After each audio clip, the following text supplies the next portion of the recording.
बदलते एनवायरनमेंट, हमारे लाइफस्टाइल और अनहेल्दी फूड हैबिट्स की वजह से कई ऐसी बीमारियां तेजी से सामने आने लगी हैं जो पहले कुछ ही लोगों में देखने को मिलती थी। ऐसी ही एक बीमारी है कम उम्र में बालों का झड़ना या फिर गंजा हो जाना। आजकल बालों के झड़ने की समस्या आम हो गई है क्योंकि देखने में आया है कि कम उम्र में ही लोगों के बाल झड़ने लगते हैं। खासकर पुरुषों में ये समस्या ज्यादा देखने को मिलती है। समय के साथ ये सिलसिला साल दर साल बढ़ता रहता है। 30 की उम्र आते आते तो कुछ पुरुष पूरी तरह से गंजे हो जाते हैं। कम उम्र में बाल झड़ने और गंजापन आने से लोगों में आत्मविश्वास की कमी भी होने लगती है। ऐसे में लोग समाज में कटे कटे रहने लगते हैं क्योंकि गुड लुक्स में बालों का बहुत अधिक योगदान होता है। ऐसे में गुड लुक्स की चाह रखने वाले लोगों के लिए खुद को बिना बाल के देखना जरा भी नहीं भाता और फिर उनके पास ऑप्शन होता है हेयर ट्रांसप्लांट का। ये एक तरह का सर्जिकल प्रोसेस है जिसमें ट्रांसप्लांट कराने वाले शख्स के ही बाल गंजेपन वाली जगह पर ट्रांसप्लांट किए जाते हैं। हेयर ट्रांसप्लांट बेसिकली एक प्रोसीजर है जो यूजुअली ऐसे पेशेंट्स में किया जाता है जिनमें ऑलरेडी बॉल्डनेस है। सो इन पेशेंट्स में it depends on the degree of baldness, कितना बॉल्डनेस है उसके ऊपर डिपेंड करता है।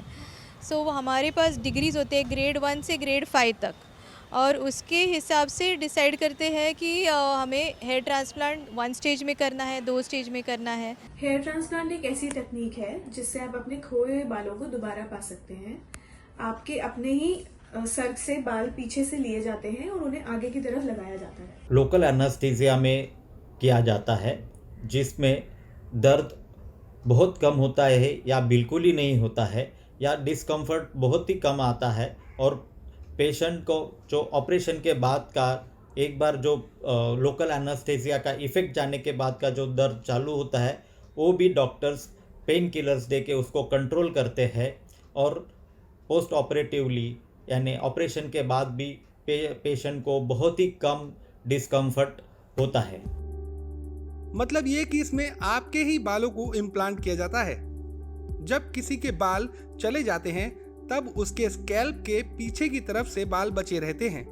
इस एरिया को डोनर एरिया कहते हैं, जबकि दूसरे एरिया को रेसिपिएंट एरिया कहा जाता है।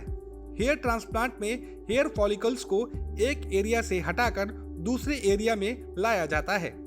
जानकारों के अनुसार हेयर ट्रांसप्लांट प्रोसेस में 8 से 10 सप्ताह का समय लगता है और बाल उगने शुरू हो जाते हैं। ऐसा बताया जाता है कि करीब 8 महीने में बालों की नेचुरल ग्रोथ शुरू हो जाती है। ये पूरी प्रक्रिया स्पेशलिस्ट डॉक्टरों की देखरेख में होती है। पिछले साइड के हेयर होते हैं वो हार्मोन से रेजिस्टेंट होते हैं, जो एंड्रोजेनिक हार्मोन्स है उससे। सो वो हेयर ज़्यादा करके नहीं शेड होते, वो हेयर लॉस नहीं होता है, वो हेयर ज़्यादा दिन तक टिकते हैं। इसलिए वहाँ से हम हेयर फॉलिकल्स को चुन चुन के निकालते हैं और फिर वो उनको हम लोग यहाँ पे ट्रांसफ़र करते हैं।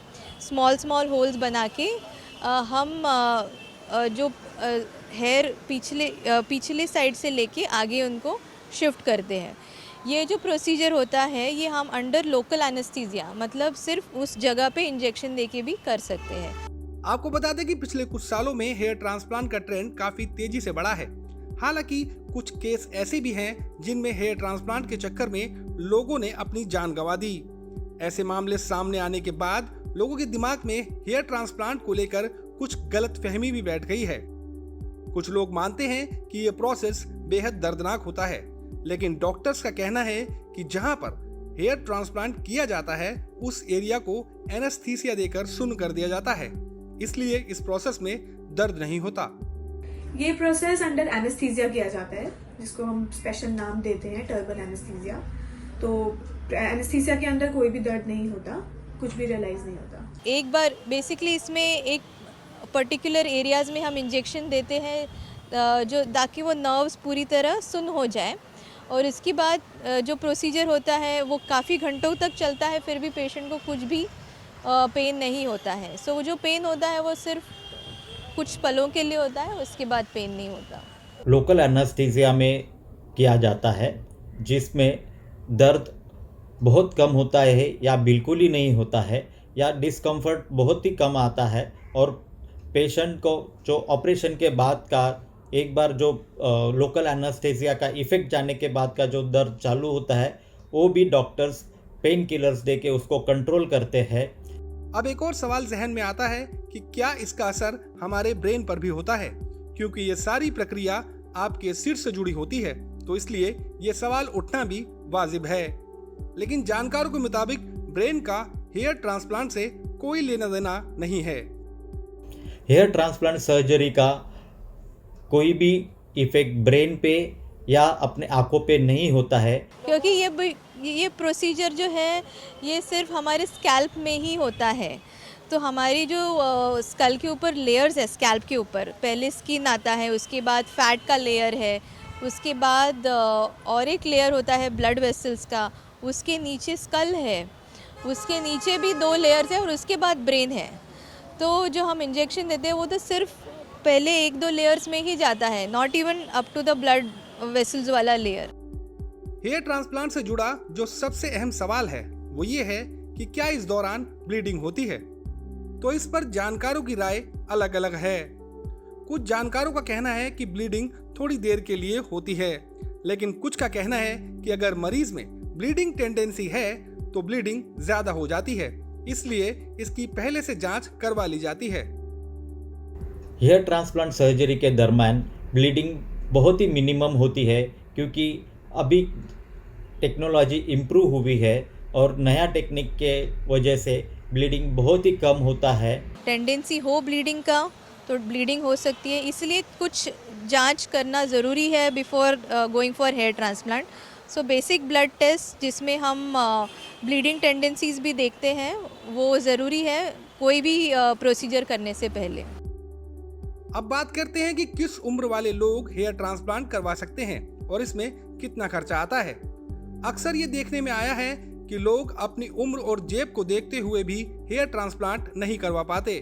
कुछ लोग सोचते हैं कि अब इस उम्र में क्या ही हेयर ट्रांसप्लांट करवाएंगे, तो कुछ लोग इसलिए नहीं करवा पाते क्योंकि उन्हें लगता है कि ये प्रोसेस काफी महंगा है। जब हमने एक्सपर्ट से इसके बारे में जाना तो उन्होंने कुछ ये जवाब दिया। किंतु ऑन एन एवरेज उम्र के 40 साल के आगे यह ट्रीटमेंट सबसे ज़्यादा की जाती है, क्योंकि उसके पहले के साल में जनरली डॉक्टर्स मेडिकल ट्रीटमेंट देके हेयर फॉल रुका सकते हैं या कम कर सकते हैं या बालों की क्वालिटी अच्छा करने का एक प्रयत्न किया जाता है। हेयर ट्रांसप्लांट सर्जरी के चार्जेस यह doctor to doctor, person to person, place to place differ हो सकती है या चेंज हो सकती है। और हम अगर ऑन एन एवरेज देखेंगे तो यह सर्जरी आजकल मिडिल क्लास फैमिली आराम से अफोर्ड कर सकती है, या लोअर अपर मिडिल क्लास भी यह सर्जरी अफोर्ड कर सकती है। सो यूजुअली आफ्टर 25 इयर्स हम ये प्रोसीजर कर सकते हैं। एंड यूजुअली जो डायबिटीज़, हाइपरटेंशन जिनको हायर साइड में है या फिर हार्ट डिसीज़ है, इनमें यूजुअली बाय प्रिकॉशंस किया जाता है, कम किया जाता है। सो यूजुअली फिट पेशेंट्स में हम लोग ज़्यादा करते हैं। Upper limit I would say up to 65 years we can perform. It would depend, काफ़ी अगर हमें बहुत ज़्यादा हेयर ट्रांसप्लांट की ज़रूरत है, depending on the stage of the baldness, तब वो थोड़ा एक्सपेंसिव हो सकता है, but most of the time it is quite affordable to the general public. हैं जो कि दिल्ली एलांटिस हेल्थ केयर में अभी प्रैक्टिस कर रही हैं। सो मैम, हम आपसे कुछ क्वेश्चंस करना चाहते हैं। क्या होता है हेयर ट्रांसप्लांट? हेयर ट्रांसप्लांट एक ऐसी टेक्निक है जिससे आप अपने खोए हुए बालों को दोबारा पा सकते हैं। आपके अपने ही सर से बाल पीछे से लिए जाते हैं और उन्हें आगे की तरफ लगाया जाता है। ठीक है मैम, कौन करवा सकता है हेयर ट्रांसप्लांट? हेयर ट्रांसप्लांट कोई भी करवा सकता है। कोई भी जो 20 साल से लेकर 60 साल की उम्र तक कोई भी इंसान हेयर ट्रांसप्लांट करवा सकता है। क्या इसकी कोई सीमा है मैम?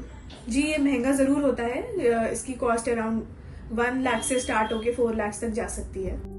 सुना आपने, एक्सपर्ट के अनुसार हेयर ट्रांसप्लांट करवाने से ना तो आपके ब्रेन पर कोई असर होता है और ना ही ये प्रोसेस दर्दनाक है।